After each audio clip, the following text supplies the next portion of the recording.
పాట సంఖ్య 83, 81. సుందర రక్షకుడా, సుందర రక్షకుడా, మాదు స్వతంత్రమైన దేవా, ఎల్లప్పుడు మేము నిన్నే స్తుతించు, ఎల్లప్పుడు మేము నిన్నే స్తుతించు. చాందు స్తుతి సుందర రక్షకుడా, రాజాది రాజా నీవే, రాజాది రాజా నీవే, మా షారోను రోజా నీవే, రాజాది రాజా నీవే, మా షారోను రోజా నీవే, త్వరగా వత్తురని నా గొప్ప దేవా, త్వరగా వత్తునని నా గొప్ప దేవా, నరులామము చూడుమా, సుందర రక్షకుడా, సుందర రక్షకుడా, మారు స్వతంత్రమైన దేవా, ఎల్లప్పుడు మేము నిన్నే స్తుతించు, ఎల్లప్పుడు మేము నిన్నే స్తుతించు. చుండు స్తుతి సుందర రక్షకుడా. పాట సంఖ్య 119. సంతోషమే సంతోషమే సంతోషముతో స్తుతించెదన్, స్తు యేసు రక్షించెదన్, తెచ్చెను తన మందలో. సంతోషమే సంతోషమే సంతోషముతో స్తుతించెదన్, యేసు యేసు రక్షించెదన్, తెచ్చెను తన మందలో. ఘోర దుర్మార్గుడనే సాయి తప్పియుండగా, ఘోర దుర్మార్గుడనే సాయి తప్పియుండగా, కోరి దయతో కాపాడి యేసు దారికి నడిచెను, కోరి దయతో కాపాడి యేసు దారికి నడిచెను. సంతోషమే సంతోషమే సంతోషముతో స్తుతించెదన్, యేసు రక్షించెదన్, తెచ్చెను తన మందలో. అక్షయమైన దేవుడు, నిర్మలమైన దేవుడు, అక్షయమైన దేవుడు, నిర్మలమైన దేవుడు,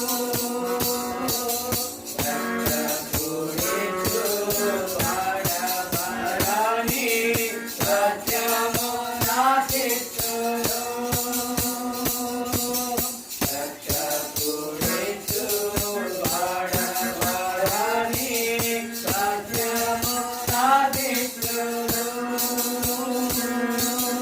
సంతోషమే సంతోషమే సంతోషముతో స్తుతించెదన్, యేసు యేసు రక్షించెదన్,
పాట సంఖ్య 157.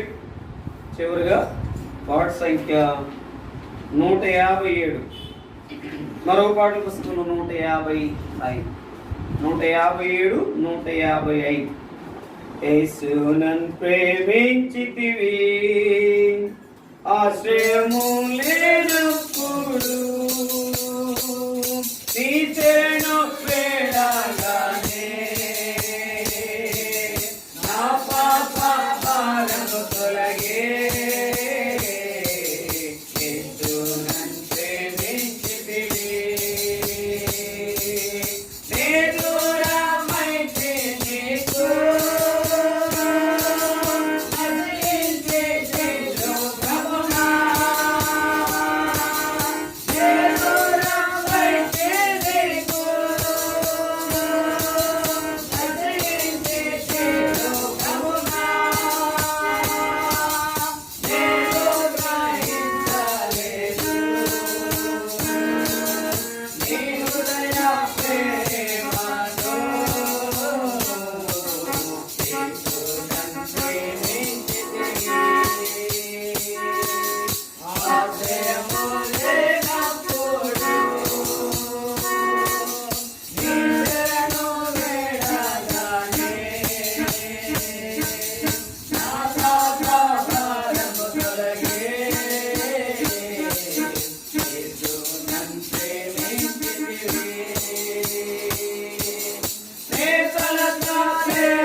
ఆశ్రయము లేనప్పుడు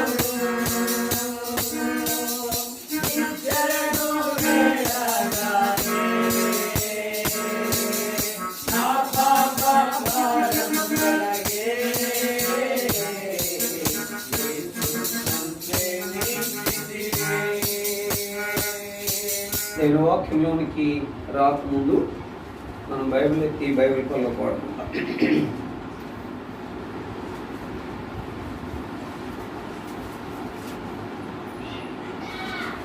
పఠింప శ్రేష్ఠ గ్రంథము బైబిల్, పఠింప శ్రేష్ఠ గ్రంథము బైబిల్, అనుదినం పఠించిన ప్రేమ తోడ నడుపును.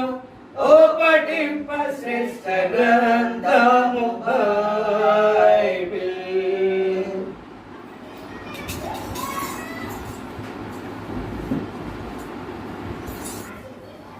కీర్తనల గ్రంథం 40వ అధ్యాయం 5వ వచనం అందరం కలిపి చదువుకుంటాం. పాత నిబంధనల నుండి పేజ్ నంబర్ 472 అందరం కలిపి చదువుకుంటాం. యెహోవా నా దేవా, నీవు మా యెడల జరిగించిన ఆశ్చర్యక్రియలను, మా యెడల నీకున్న తలంపులను బహు విస్తారములు, వాటిని వివరించి చెప్పునని అనుకుంటున్నా. అవి లెక్కకు మించి ఉన్నవి, నీకు సాటి అయిన వాడు ఒకడును లేడు. మరో భావం చదువుకుంటాం. మత్తయి సువార్త 8వ అధ్యాయం 2-3 వచనాలు కూడా చదువుకుంటాం. మత్తయి సువార్త 8వ అధ్యాయము 2-3 వచనాలు కూడా చదువుకుంటాం.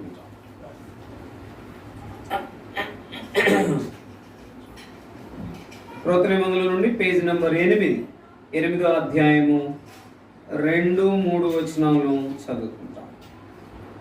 ఇదిగో కుష్ఠరోగి వచ్చి ఆయనకు నొక్కి, ప్రభువా నీకు ఇష్టమైతే నన్ను శుద్ధినిగా చేయగలవను. అందుకు ఆయన చేయి చాపి వాని ముట్టి, నాకు ఇష్టమే, నీవు శుద్ధుడు కమ్మని చెప్పగా తక్షణమే వాని కుష్ఠరోగము శుద్ధి ఆయను. ప్రభు సహాయం కొరకాయ ప్రార్థన చేసుకుంటాం. చదవబడిన ఈ యొక్క లేఖన భాగాలను దేవుడు మన కొరకాయ దీవెనకరంగా చేయనుగాక. కీర్తనల గ్రంథం 40వ అధ్యాయం 5వ వచనం మనం జ్ఞాపకం చేసుకుంటే, మొదటి భాగం మనం జ్ఞాపకం చేసుకుంటే, ఒక్క మాటలో మనము యెహోవా నా దేవ మా యెడల జరిగించిన ఆశ్చర్యక్రియలు, మొట్టమొదట ఆశ్చర్యక్రియలు. రెండో మాట మనం జ్ఞాపకం చేసుకుంటే, మా యెడల నీకున్న తలంపులు బహు విస్తారములు. మూడో మాట, వాటిని వివరించి చెప్పుదని అనుకుంటున్నా, అవి లెక్కకు మించి ఉన్నవి. అందుకని నీవు నేను ఇది నాన్న దేవుని మందిరంలోనికి రాగలిగి ఆరాధించడానికి కారణం ఏంటంటే, ఆయన నీ ఎడల నా ఎడల జరిగించిన ఆశ్చర్యక్రియ. ఏంటి ఆశ్చర్యక్రియ?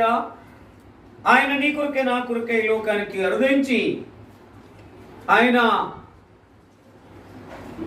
మనుష్య కుమారుడిగా జన్మించి నీకు నాకు రక్షణ ప్రసాదించడం కొరకై ఆయన జీవించి కల్వరి సిలువకెక్కి ఆయన రక్తమంతా కార్చి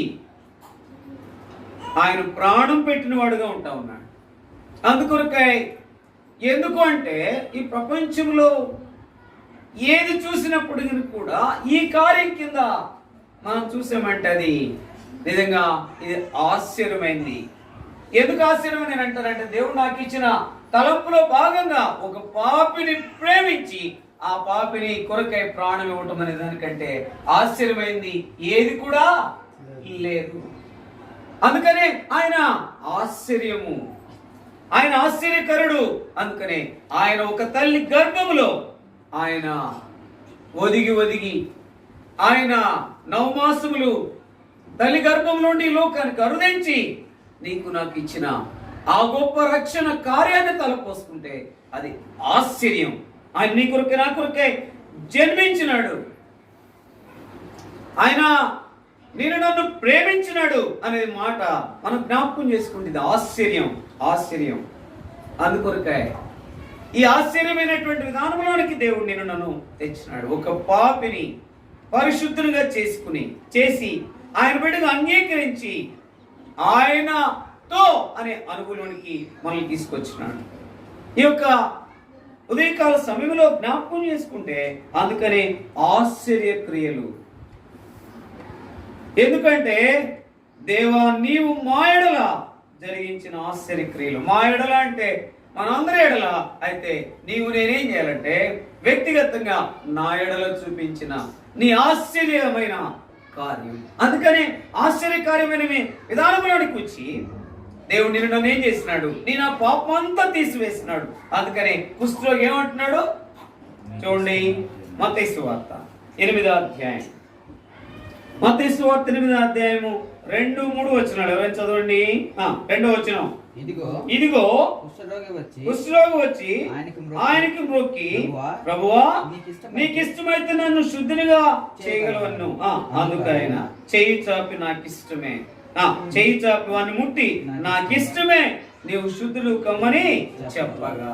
కాబట్టి ఇక్కడ ప్రేమ కలిగిన దేవుడు ఒక పాపిని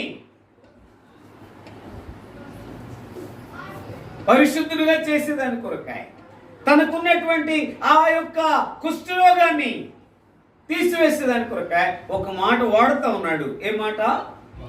నాకు ఇష్టమే. కాబట్టి నన్ను శుద్ధినిగా చేయగలవనే అనుభవానికి వచ్చినప్పుడు నాకు ఇష్టమే అన్నటువంటి ప్రభు, ఆయనే ప్రభు అయిన యేసుక్రీస్తు వారు. అందుకొరకై ఆయన చేసినటువంటి గొప్ప కార్యం ఏంటంటే ఒక పాపిని పరిశుద్ధునిగా చేసి పాపి యొక్క ప్రతి పాపాన్ని కడిగి ఆయన రక్తములో శుద్ధి చేసి ఆయన గొప్పతనాన్ని నిరూపించుకున్నటువంటి ఆయన ఆశ్చర్య కార్యం. ఆశ్చర్య కార్యాన్ని తలపోసుకుని అయ్యా నాయుడుల నువ్వు జరిగించినటువంటి ఈ యొక్క ఆశ్చర్య కార్యం కొరకై నేను నీకు హృదయమారా నా హృదయపూర్వకమైనటువంటి ఈ స్తుతి ఆరాధన నీకు చెల్లిస్తున్నా, నాయుడులో జరిగించిన నీ గొప్ప కార్యము. ఎందుకంటే నాకిష్టమే నీవు శుద్ధులు కమ్మని చెప్పాను. కాబట్టి ఆయన ఇష్టపడి నన్ను శుద్ధునిగా చేసినాడు. నేను ఆ పాపమంతా తీసివేసినాడు. ఆయన బిడ్డగా అంగీకరించినాడు. అంత మాత్రం కాకుండా ఆయన పరిశుద్ధునిగా చేసినాడు. అంటే చేసినాడు అంటే ఇప్పుడు మనకు ఆయన ఏమిచ్చినాడు అంటే జ్ఞాపకం చేసుకుంటూ ఒక మాట చదుదాం. నన్ను ఆశ్చర్యముగా చేసినటువంటి ఆ గొప్ప ఆశ్చర్యకార్యం ఏంటంటే ఆయన నీకు నాకు ఏమిచ్చాడో జ్ఞాపకం చేసుకోవాలా. చూడండి ఒక మాట. అందుకనే మన యొక్క జీవితంలో ఎందుకని ఆయన ఆరాధించాలంటే పేతురు రాసిన 2వ పత్రిక 2 పేతురు 1వ అధ్యాయం 4వ వచనం నీకు నాకు ఏమనుగ్రహించినాడు. అందుకని పాపిగా లేడు. ఇప్పుడు ఎట్లా వచ్చాడు? పరిశుద్ధులుగా ఉన్నాడు. ఆ పరిశుద్ధుల్లో ఏం కనపడతా ఉంది? చదువు. ఆ మహిమ గుణాశ్చర్యములను బట్టి ఆయన మనకు అమూల్యములను అత్యధికమైన వాగ్దానమును అనుగ్రహించి ఉన్నాడు. దురాశను అనుసరించడం వలన లోకమందున్న భ్రష్టత్వము ఈ వాగ్దానం మూలన మీరు తప్పించుకొని దేవ స్వభావమునందు ఏమిచ్చాడంట? దేవ స్వభావము నీకు నాకు ఇచ్చినటువంటి గొప్ప ఆధిక్యత ఏంటంటే ఆయన చేసిన ఆశ్చర్యకారం ఏంటంటే ఏమిచ్చాడు? ఆయన నీకు నాకేమిచ్చాడు? దేవ స్వభావం ఇచ్చినాడు. అంటే ఆయన యొక్క స్వభావాన్ని, ఆయన రూపాన్ని, ఆయనలో ఉన్నటువంటి ఆ యొక్క గుణాల్ని నీకు నాకు అనుగ్రహించినాడు. ఏంటంటే ఆయన గుణగణం ఏంటంటే ఆయన పరిశుద్ధుడు. ఆ పరిశుద్ధత నీకు నాకు అనుగ్రహించినాడు. అంటే పాపిని ప్రేమించినాడు, నాకు ఇష్టమే అని చెప్పినాడు, శుద్ధిగా చేసినాడు, పరిశుద్ధులుగా చేసినాడు. నీవు నేను ఎందుకు ఆరాధించాలంటే ఆయన నీకు నాకేమిచ్చాడు? వాగ్దానములు ఇచ్చి, వాగ్దానములతో పాటు ఏమిచ్చాడు? ఆయన ఏమిచ్చాడు? చదువుకోటి చదవండి. ఏమిచ్చాడు? దేవ స్వభావాన్ని ఇచ్చినాడు. చదవమాట బహు స్పష్టంగా మనం జ్ఞాపకం చేసుకుంటాం. ఎందుకని ఇది నేను ఆరాధించాలంటే ఆయన నీకు నాకేమిచ్చాడు? దేవ స్వభావాన్ని ఇచ్చినాడు. అయితే మన స్వభావం ఏంటి? మన స్వభావం ఏంటి? పాప స్వభావం, పాపం, నిలువెత్తున పాపం. కానీ ఆయన మాత్రం నిలువెత్తున పరిశుద్ధుడుగా ఆ గొప్ప ఆశ్చర్యాన్ని నీకు నాకు అనుగ్రహించినాడు. ఇది ప్రపంచంలో ఎవరు తలపోసుకున్నా ఒక పాపిని ప్రేమించడం ఏంటి, పరిశుద్ధులుగా చేయడం ఏంటి? ఆ యొక్క పరిశుద్ధమైనటువంటి దేవుడు నీకు నాకు దేవ స్వభావం ఇవ్వడం ఏంటి అంటే అది ఆశ్చర్యమే. కాబట్టి దేవ స్వభావం కలిగిన మన జీవితంలో ఆ రక్షణ పాత్రను చేతపట్టుకుని విలువగా ఆత్మతో సత్యముతో గళమెత్తి ధైర్యముగా స్పష్టంగా ఆరాధించు భక్తులమై ఉన్నాం.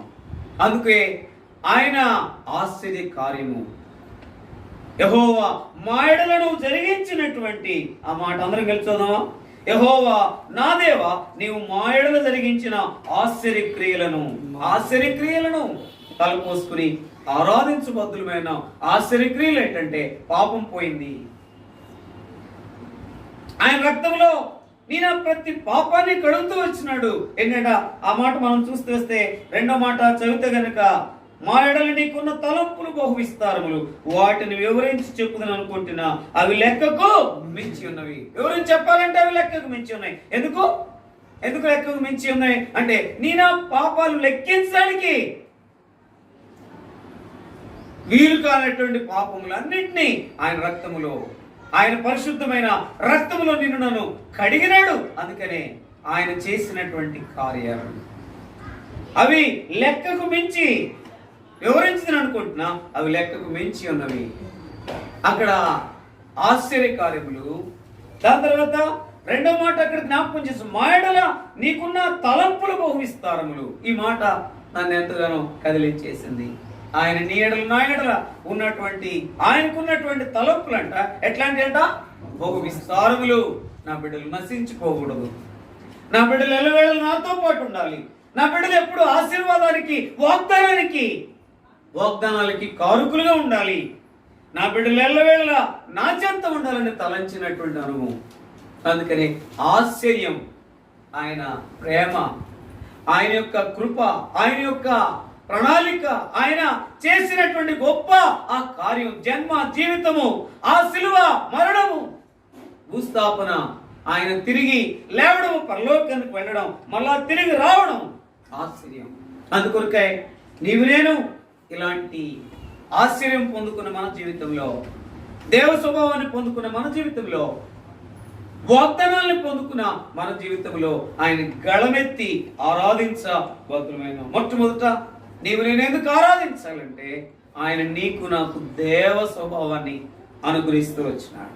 అందుకొరకై ఇక్కడ అంటే ఇప్పుడు దేవ స్వభావం అంటే ఇప్పుడు ఆరాధించేవారు ఏ స్వభావం లేదు, ఏ స్వభావం లేదు, పాప స్వభావం లేదు. ఇప్పుడు ఏంటి దేవ స్వభావం అంటే ప్రతి పాపాన్ని కడిగి పరిశుద్ధులుగా చేసిన అనుభూలు. ఆ దేవ స్వభావం కలిగినటువంటి మనము పరిశుద్ధులంగా దగదగదగదగా ఏం చేయాల మెరిసిపోయేటట్లుగా ఉండాలి. అంటే హృదయం మార ఆరాధించడానికి ఆ పరిశుద్ధతను నీకు నాకు అనుగ్రహిస్తూ వచ్చినాడు. ఈ ఉదయకాల సమయంలో నీకు నాకు అనుగ్రహించినటువంటి ఆ దేవ స్వభావం. అందుకనే నాకు ఇష్టమైన శుద్ధిని కమ్మనాడు. అందుకని కుష్ఠరోగి అనే మాట మనం చూస్తున్నాం. అన్నిటికంటే గత నెలలో కూడా మనం చూస్తూ వచ్చాం. కానీ అన్నిటికంటే భయంకరమైన వ్యాధి ఏంటి? కుష్ఠరోగి. ఆ కుష్ఠరోగి దగ్గరికి ఎవరు కూడా ఎంత ప్రేమించేవారైనా సరే వారు ఎంత మాత్రం వెళ్ళలేరు. అందుకనే మదర్ తెరీసా గారికి ఉన్నటువంటి గొప్ప విధానం ఏంటో తెలిసిన ఎలాంటి రోగం అన్నది కూడా ప్రక్కన పెట్టి వాళ్ళకి వెళ్ళి సహాయం చేసి చేతులు చాపి వారిని హత్తుకుని ప్రేమించిన ఆమెదే అట్లాంటి ప్రేమ ఉంటే, ప్రేమ కలిగినటువంటి దేవుడు నేను నన్ను పాపిగా ఉన్నా, ఇంకొక మాటలో చెప్పాలంటే కుష్ఠరోగం ఉంటే పైకి కనబడేది, కానీ నిలువెత్తున అంతరంగం అంతా పాపముతో, కోపముతో, శాపముతో నిన్ను నన్ను ఎవరు ప్రేమిస్తారు? ప్రేమ కలిగిన దేవుడు తన ప్రియ కుమారుని పంపించి యేసుక్రీస్తు ద్వారా నీకు నాకు ఇచ్చిన ఆ రక్షణలో భాగంగా నీకు నాకేం దొరికింది? ఉదయకాలపు వేళ ఎందుకని ఆరాధించాలా? దేవ స్వభావం కలిగిన వారముగా. అంటే ఎవరు ఆరాధించాలంటే దేవ స్వభావం పొందుకుని అది ఎల్లవేళ చూపించేవారు ఆరాధించి. ఎందుకని ఆరాధించాలంటే అయ్యా నాలో నీకు కుష్ఠరోగిని. కుష్ఠరోగం దేనికి సాదృశ్యం? పాపానికి. భయంకరమైన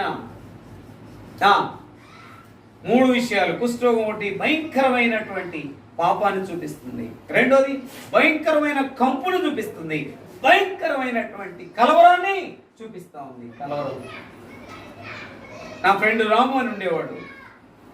ఉంటే తనకు కూడా కుష్ఠరోగమే. పల్లికోన దగ్గరలో నా దగ్గరికి వస్తే ఎవరు నన్ను చేర్చుకోవట్లేదనంటే మేమిద్దరం మామూలుగా తనకు కావాలని పక్కన బెంచ్ మీద కూర్చునేవాడిని, ఇంటికి తీసుకొచ్చేవాడిని. దాని తర్వాత నేనే తనకు పరిచయం చేసి కావాలని ఇద్దరం కలిసి చెప్పడం కాదు కానీ ఇద్దరం ఒకే ప్లేట్లో అన్నం తినేవాళ్ళం. తను అన్నం తినేవాడు కాదు, కన్నీళ్ళు కారుతూ ఉండేవి ప్లేట్లో. ఒకనొక సమయంలో కూడా మా అమ్మ కూడా అమ్మ నీతో నాకు ముద్ద పెట్టమంటే నేను నీకు పెట్టలేను అనేటటువంటి సందర్భం కూడా ఉంది అని చెప్పినాడు. పిల్లరా, అందుకని కుష్ఠరోగి ఏమంటాడంటే నన్ను శుద్ధులుగా చేస్తావంటే అక్కడ ఆయన ఒక మాట ఏంటేమన్నాడంటే నాకు ఇష్టమే నువ్వు శుద్ధులు కమ్మని. ఆ మాట చదవండి. వీళ్ళ జ్ఞాపకం చేసుకుంటే ప్రేమ కలిగిన దేవుడు ఇదిగో కుష్ఠరోగి వచ్చి ఆయనకు మ్రొక్కి ప్రభువా నీకిష్టమైతే నన్ను శుద్ధినిగా చేయగలవను. నీకిష్టమైతే నన్ను శుద్ధినిగా చేయగలవను. నీకిష్టమైతే ఆయన వెంటనే ఏమన్నాడు? అందుకు ఆయన చేయి చాపి ముట్టి నాకిష్టమే అందుకని చేయి చాపినాడు. నీవు శుద్ధుడు. ఆయన యొక్క కలువరి యొక్క సిలువలో చాపినటువంటి ఆ చేతులు దానములో చేయి చాపినాడు. దాని తర్వాత చేయి చాపి వాని ముట్టి నాకిష్టమే చేయి చాపి ముట్టినాడు. నాకిష్టమే నీవు శుద్ధుడవు కమ్మని నీవు శుద్ధుడవు కమ్మని చెప్పగా తక్షణమే వాని కుష్ఠరోగం ఏమైందంట? తక్షణమే. ఎప్పుడైతే అక్కడ ఒక మాట వాడాడు, నన్ను శుద్ధిగా చేయగలవన్ను అనేటటువంటి మాటలకు వస్తే వెంటనే ఆయన చేయి చాపి ఏం చేశాడు? వాడిని ముట్టాడు. ముట్టి ఏమన్నాడు? శుద్ధులు కమ్మని నాకు ఇష్టమే అన్నాడు. అంటే వీళ్ళ జ్ఞాపకం చేసుకుంటే నీకు నాకు అనుగ్రహించినటువంటి ఆ యొక్క గొప్ప రక్షణలో భాగంగా, ఆ పరిశుద్ధతలో భాగంగా దేవ స్వభావాన్ని అనుగ్రహించిన వాడుగా ఉన్నాడు. ఇందుకొరకై నీవు నేను హృదయమారా ఆరాధించబద్దులమైన ఎంత గొప్ప భయంకరమైన వ్యాధినైనా ఆయన స్వస్థపరుస్తాడు. దానికంటే ముందు ఆయన పరిశుద్ధమైన రక్తములో ఈ యొక్క పాపాన్ని ఆయన రక్తములో కడిగిన వాడుగా ఉంటున్నాడు. ఈ ఉదయకాల సమయంలో నాకిష్టమే అని చెప్పి నిన్ను నన్ను శుద్ధులుగా చేశాడు, పాపములన్నింటినీ తీసివేశాడు. అందుకనే యెహోవా మా దేవా నా ఎడల జరిగించిన ఆశ్చర్యక్రియలు, దాని తర్వాత మా ఎడల నీకున్న తలంపులు బహు విస్తారములు, వాటిని వివరించి చెప్పుదని అనుకుంటున్నా. అవి లెక్కకు మించి ఉన్నవి. 1 కాదు 2 కాదు, లెక్కకు మించి ఉన్నవి. ఇక లెక్కేసుకో. నువ్వు జన్మించిన ఆ దినం నుండి ఈ దినం వరకు ఎన్ని కార్యాలు చేసినాడు. అవి లెక్కకు మించి చెప్పుదని అనుకుంటున్నా, అవి వివరించదని అనుకుంటున్నా. అవి లెక్కకు మించి ఉన్నవి. అందుకొరకే ఈ ఉదయకాల సమయంలో నేను ఆ పాపం అనే కుష్ఠరోగాన్ని, అక్కడేమో బాహ్యంగా కుష్ఠరోగం ఉందేమో, కానీ ఆంతరంగికంగా ఉన్న ఆ పాపం అనే కుష్ఠరోగం ఇంకా భయంకరమైన వాటిని, ఆ ప్రతి పాపాన్ని ఆయన కడుగుతూ వచ్చినాడు.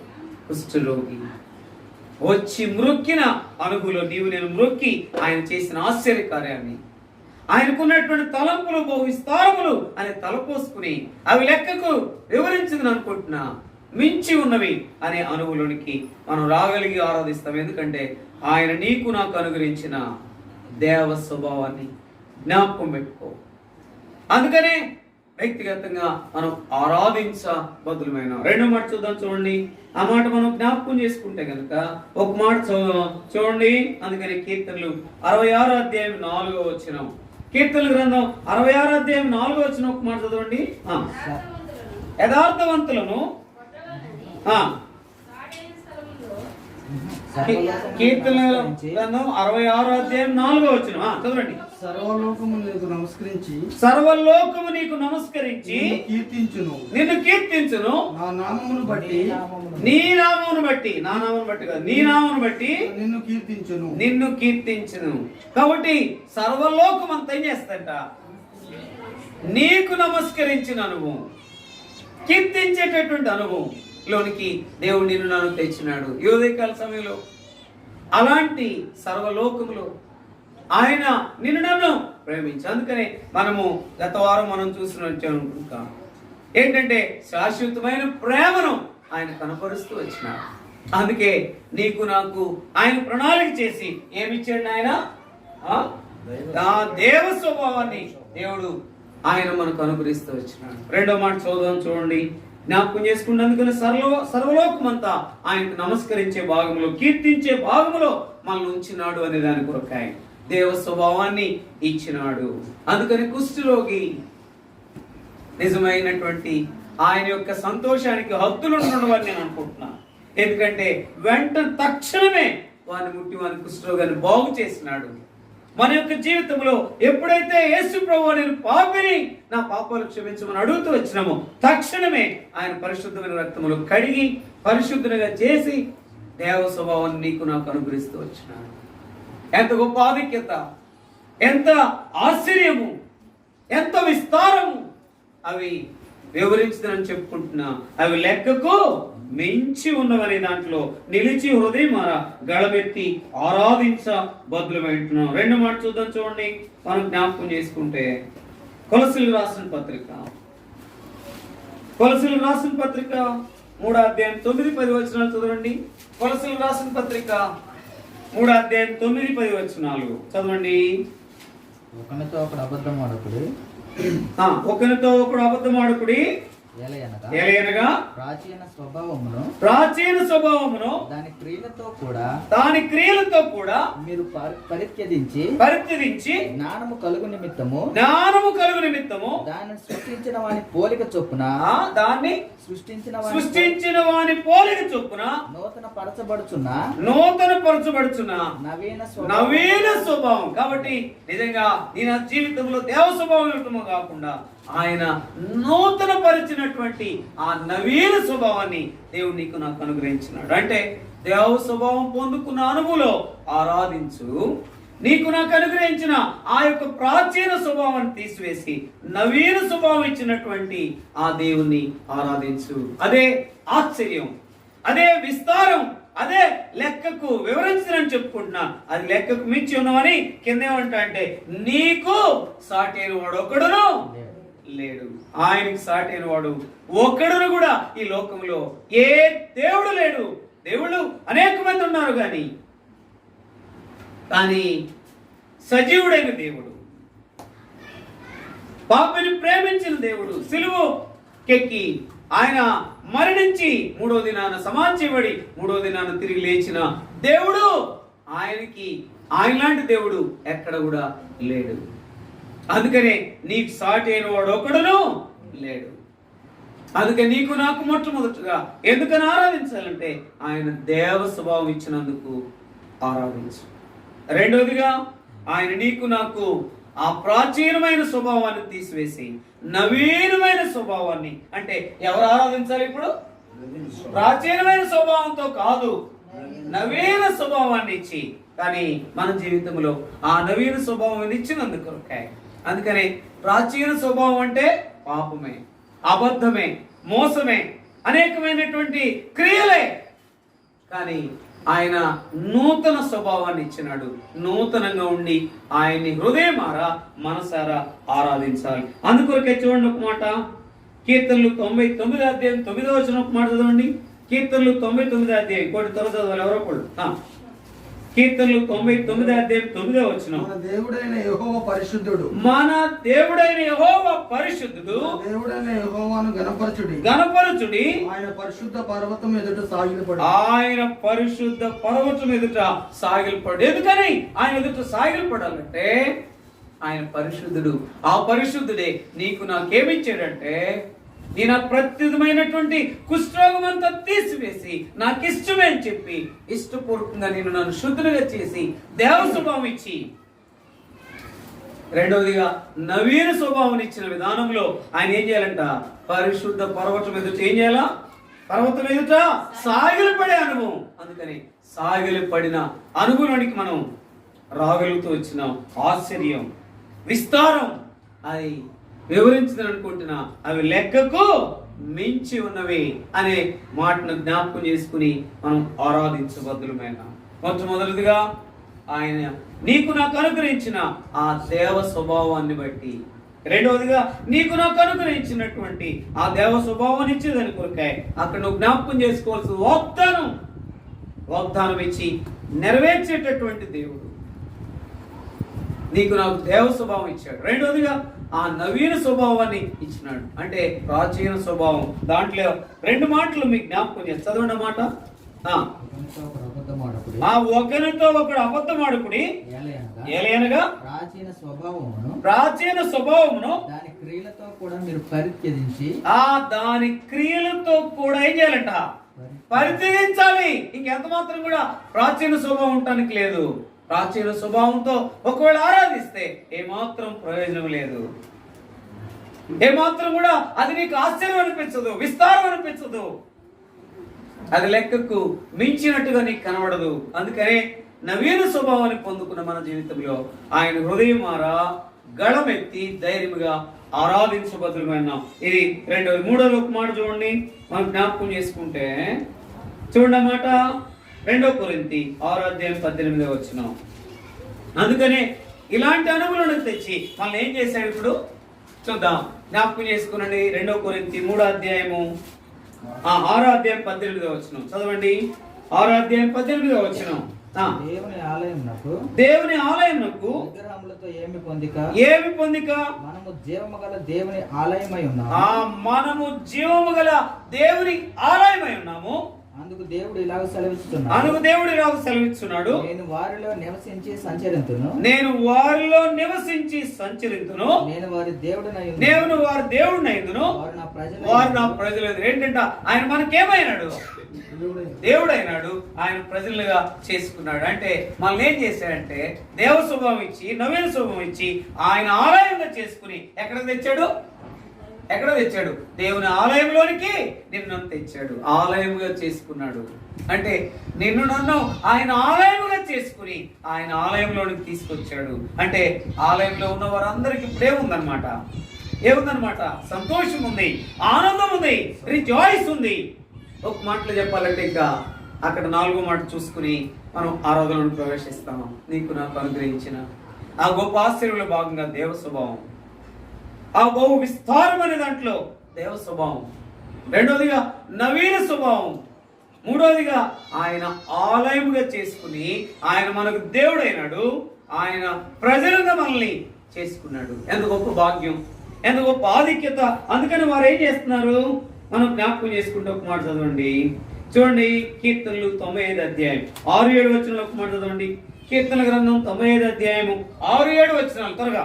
ఆయన మన దేవుడు, ఆయన పాలించు ప్రజలము. అది ఆయన మన దేవుడు, ఆయన మనను పాలించు ప్రజలము. ఆయన మోపు గొర్రెలము. ఆయన మోపుగా మేపు గొర్రెలము. సరిగ్గా చదవాలి. ఆయన మేపు గొర్రెలము. రండి నమస్కారం. రండి నమస్కారం అంటే చదివిన ప్రతి మాటలే ఉంది. నమస్కారం అనే మాట నీకు నాకెంతో ఎక్కువైంది. సాగిలపడి అనే దాంట్లో పిల్లల జ్ఞాపకం చేసుకుంటే సాగిలపడి ఎందుకని నమస్కరించాలంటే ఆయన మన దేవుడు, ఆయన పరిశుద్ధుడు. ఆయన వంటి మహాదేవుడు ఎక్కడ కూడా లేడు. ఎందుకంటే నీకు నాకు దేవ స్వభావం ఇచ్చాడు. గళమెత్తి హృదయమారా ఎంతో సంతోషముతో ధైర్యముగా ఆరాధించు. నాకు దేవ స్వభావం ఇచ్చేవయ్యా, నీ పరిశుద్ధత ఇచ్చేవయ్యా, రక్షణ భాగ్యాన్ని ఇచ్చేవయ్యా. నా కుష్టంతటిని ఏం చేసావు? తీసివేసిన. 2వదిగా నవీన స్వభావం ఇచ్చావు. పాతది లేదు ఇంకా. ఆ పాత అంటే ఆ ప్రాచీన స్వభావాన్ని తీసివేసి నవీన స్వభావాన్ని ఇచ్చావు. అందుకని సమరయ స్త్రీ ఏమంది? నాతో చెప్పినవన్నీ, నేను చేసినవన్నీ, నాతో చెప్పినవన్నీ చూపిస్తానని చెప్పి ఆ యొక్క పాప స్వభావాన్ని చెప్పింది ఎప్పుడు కూడా. అందుకనే జ్ఞాపకం చేసుకుంటే ఆ సమరయ స్త్రీలో ఉన్నటువంటి గొప్పతనం ఏంటంటే ఎప్పుడైతే తన స్థితిని చెప్పిన అనుభవం ఉందో అదేమాత్రం కూడా దాచిపెట్టుకోకుండా ఒక మంచి మాట వాడు. ఇప్పుడున్నవాడు నీవాడు కాడు అని అంటే ఉంది. నీవు సత్యమే చెప్పితివి. అబ్బా, ఎప్పుడైనా ఆ మాట మనం వాడితే ఏమంటాము? ఏదైనా ఉన్న పిన్ పాయింట్ అడిగి నువ్వు చేసేవంటే నేనైతే మాత్రం నా విధానంలో అయితే చేయలేదు, నేనైతే అట్లా చేయలేదు. ఇంకొక మాటలో ఇట్లా చేశానని ఇంకోటి మీద చెప్పి మనం చెప్తాం కదా, నేనైతే అట్లా చేయలేదు. అయితే ఆ సమరయ స్త్రీలో ఉన్న గొప్పతనం ఏంటంటే తన నిజ స్థితి చెప్పినప్పుడు సత్యమే చెప్పావు. అంటే అక్కడ ఏంటంటే నవీన స్వభావం అనే అనుగులోనికి దేవుడు నన్ను తీసుకొచ్చాడు అనేది. దేవుడు నాకు ఉదయకాలంలో మోకరించినప్పుడు ఇచ్చిన తలంపు ఏంటంటే ముందు దేవ స్వభావం, దీని కొరకే హృదయం ఆరాధిద్దాం. 2వదిగా నవీన స్వభావం ఇచ్చావు. నవీనంగా ఆయన మన దేవుడు, ఆయన పాలించు ప్రజలముగా, ఆయన పిల్లలముగా మనము దేవ స్వభావం కలిగి నవీన స్వభావం కలిగి దాని తర్వాత ఆయన నిన్ను ఎలా చేసుకున్నాడు? ఆలయముగా చేసుకున్నాడు. ఆయన ఆలయముగా చేసుకుని ఆలయంలో తీసుకొచ్చి దేవుని మందిరంలో నేను నన్ను ఆరాధించడానికి ఎట్టుంచాడు? ఇప్పుడు ఎట్టుంచాడు? సజీవునిగా, సజీవురాలుగా ఉంచాడు. అందుకొరకాయ మనం ఏం చేయాలా? నమస్కారము చేసేటటువంటి అనుభవంలోనికి సాగిలు పడాలా. అందుకనే చాలాసార్లు సాగిలు పట్టడం అనేది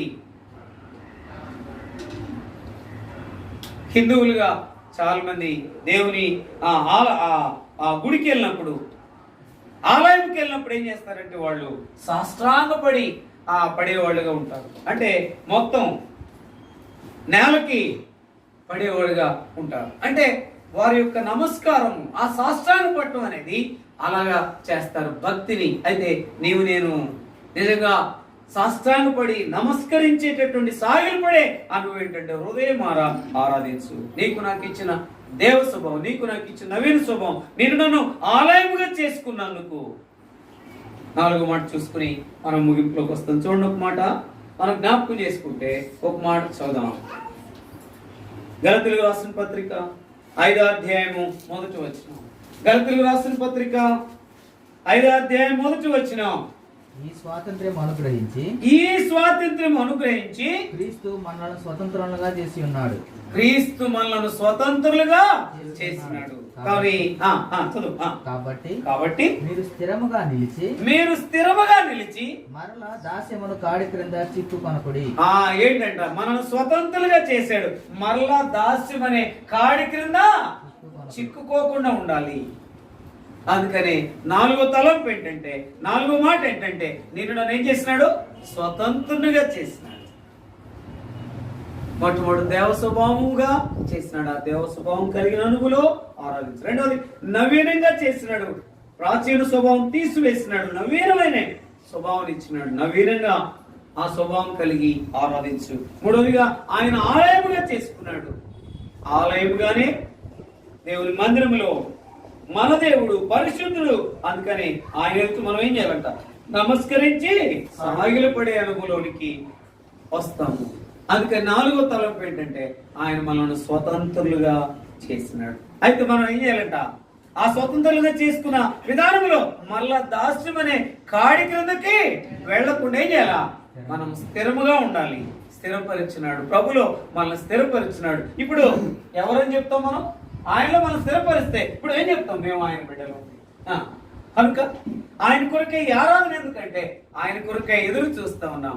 దాని తర్వాత ఈ స్థిరమైన అనుభవంలో నుండి ఆ స్థిరమైనటువంటి ఆ పరలోక పట్టణానికి నన్ను తీసుకువెళ్ళేదాని కొరకు ఎదురు చూపుతో కూడిన భాగములో నేనున్నాను. అందుకే నేను దేవుని బిడ్డగా, దేవ స్వభావం కలిగిన అనుభవంలో నాకు ఈ అనుభవాన్ని ఇచ్చినాడు. అందుకని ఆరాధిస్తున్నాను, స్తుతిస్తున్నాను, గణపరుస్తున్నాను, సాగిలు పడుతున్నాను అని అనుగుణం అనుకోద్దాం. ఆ రీతిగా ఆరాధించే అనుగులో నిలుద్దాం. ఒక మాట చదివి మనము ఆరాధనలో ప్రవేశిస్తాం. చూడండి, ఒక మాట, ఆ మాట మనం చదువుతాం, జ్ఞాపకం చేసుకునండి. ప్రకటన గ్రంథం 11వ అధ్యాయం 16-17 వచనాలు. ప్రకటన గ్రంథం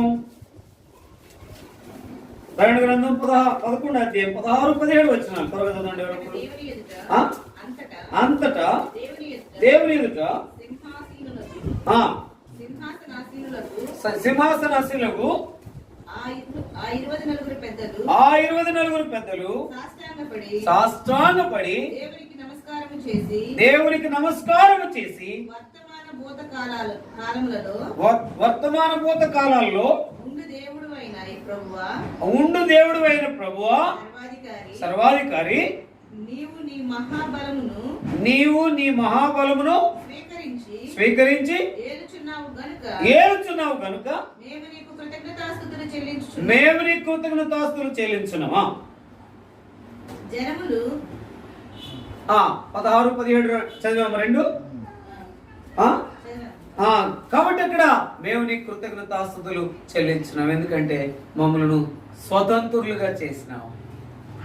ఆ అనుభవంలో నిజంగా ఆ కుష్ఠరోగి ఈ యొక్క అనుభవం కలిగిన వాడుగా ఉన్నాడు అని, ఆ కుష్ఠరోగి ప్లేస్ లో నీవు నేను కూడా ఉన్నాము. అందుకనే దేవ స్వభావం పొందుకున్నందుకై ఆరాధించు, నవీన స్వభావం పొందుకున్నందుకై ఆరాధించు, ఆయన ఆలయముగా చేసుకున్నందుకు ఆరాధించు. ఆయన నిన్ను నన్ను స్వతంత్రునుగా చేసినందుకు ఆరాధించు. అందుకొరకై హృదయం మారా. ఈ మాట చదువుకుని మనము ఆరాధనలో ప్రవేశిస్తాం. కీర్తన గ్రంథం 40 అధ్యాయం 5వ వచనం అందరం కలిపి చదువు. కీర్తన గ్రంథం 40 అధ్యాయం 5వ వచనం. పాత మనం పేజీ నెంబర్ 472. అందరం కలిపి చదువుదాం. యెహోవా నా దేవా, నీవు మాయడల జరిగించిన ఆశ్చర్యక్రియలను, మాయడల నీకున్న తలంపులను బహు విస్తారములు, వాటిని వివరించి చెప్పుకున్నదని అనుకుంటున్నా. అవి లెక్కకు మించినవి. నీకు సాటైన వాడు ఒకడును లేడు. ఆయనకి సాటైన వాడు ఒకడును లేడు. ఎందుకంటే నేను ఆరాధించడానికి బదులుగా చేసినాడు. ఎందుకు ఆరాధించాలంటే 4 అంతల అనుభవం. 1, నీకు నాకు దేవ స్వభావం ఇచ్చినాడు. 2, నీకు నాకు ప్రాచీన స్వభావం తీసివేస్తున్న వీర స్వభావం ఇచ్చినాడు. 3వదిగా నన్ను ఏం చేసినాడు? ఆలయముగా చేసుకున్నాడు. 4వదిగా నన్ను స్వతంత్రునిగా చేశావు. అక్కడ నీ పేరు పెట్టుకుని, నా పేరు పెట్టుకుని, అయ్యా నా ఎడలు జరిగించిన ఆశ్చర్య కార్యం, నా ఎడలు జరిగించినటువంటి ఆ గొప్ప బహు విస్తారం, అవి లెక్కకు మించి వివరించిన అనుకుంటున్నావు. లెక్కకు మించి ఉన్నవి. నీకు సాటైన వాడు ఒకడు లేడని అనుభూలో ఆరాధించడానికి మనం సిద్ధపడి ఆరాధించడానికి ప్రియ ప్రభువు మనకు సహాయము చేయనుగా.